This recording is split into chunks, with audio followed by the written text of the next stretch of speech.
آج تو بندہ کہتا ہے اگر جھوٹ نہیں بولیں گے نا تو کاروبار نہیں چلے گا. مولانا صاحب آپ سمجھا تو رہے ہو جھوٹ حرام ہے مگر ساری مارکیٹ جھوٹ بولتی ہے.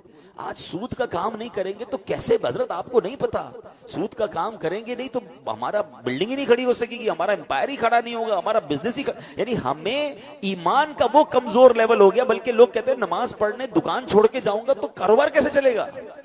یعنی ہمارا مائنڈ یہ ہے کہ جھوٹ بولنے سے کام ہوگا, سود کھانے سے یا سود کا کام کرنے سے آگے بڑھوں گا, اپنا بزنس چھوڑ کر نماز پڑھنے جاؤں گا تو بزنس ڈاؤن ہو جائے گا. یہ ایمان ہے. تو کہاں سے مدد آئے گی؟ آپ بتائیں نا. آپ غور کریں کتنی چیزیں. آج کسی کو کہو بھائی دین کا کام سیکھنے کے لیے کچھ تھوڑا سا ٹائم نکالو, ارے بھائی بچوں کو کھلانا بھی ہے, ہمارے کاروبار بھی ہیں, ہم اگر چلے گئے دین کے کام کے لیے 2-4 دنوں کے لیے تو پیچھے کون ہوگا؟ بچوں کا کیا ہوگا؟ فیملی کا کیا ہوگا؟ تو یہی ایمان ہے نا ہمارا. ہمیں پھر اللہ پر بھروسہ تو نہ رہا نا. یعنی آپ غور کیجئے ہمارا حال یہ ہے. ایک کمال کا واقعہ, حضرت عبد الواحد بن زید کہتے ہیں میں ایک سمندری سفر پر تھا, تیز ہوائیں چلنے لگی, ہمارے جہاز کو کسی جزیرے پر جا کے رکنا پڑا. ہم گئے تو وہاں ایک بندہ غیر اللہ کی عبادت کر رہا تھا. ہم نے اس کو سمجھایا بھائی یہ تو شرک کر رہے ہو. تو اس نے کہا تم کس خدا کی عبادت کرتے ہو؟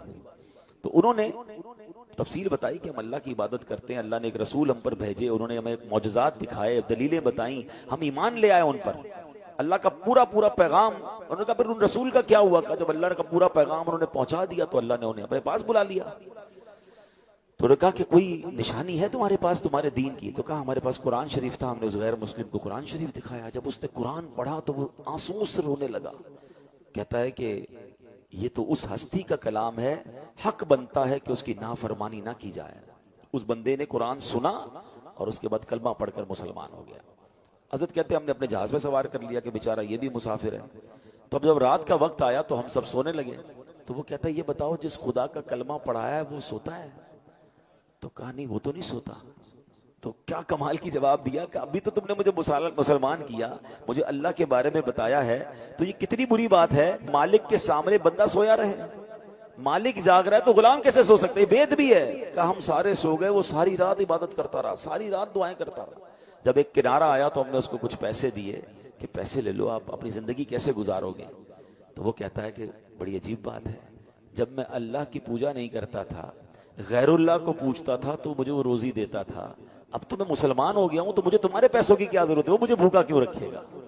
ہائے ہائے. وہ کہتے ہیں یہ ہم بندہ ہمیں یہ کہہ کر جدا ہو گیا اور اندازہ ہوا کہ یہ نیا ہونے والے مسلمان کا ایمان کتنا پکا تھا. مگر ہمارا حال کیا ہے؟ ہمیں صرف اسباب پر فکر ہے. نوکری ہوگی تو کام چلے گا, کاروبار ہوگا تو کام چلے گا, فلاں بندہ راضی ہوگا تو روزی ملے گی. اللہ کے بارے میں خیال بھی دل میں نہیں آتا. رب پر بھروسہ کرنا سیکھیں, اللہ چاہے گا تو میرا کام ہوگا. اور یہ کہنا بھی شروع کریں, اپنی زندگی میں یہ شامل کریں, یہ پلاٹ لے لوں گا, اس مارکیٹ میں دکان کھول لوں گا تو کاروبار چلے گا, وہ والی چیز مجھے مل جائے گی تو میں ترقی کر جاؤں گا. نہیں, میرا رب چاہے گا تو ترقی ہوگی.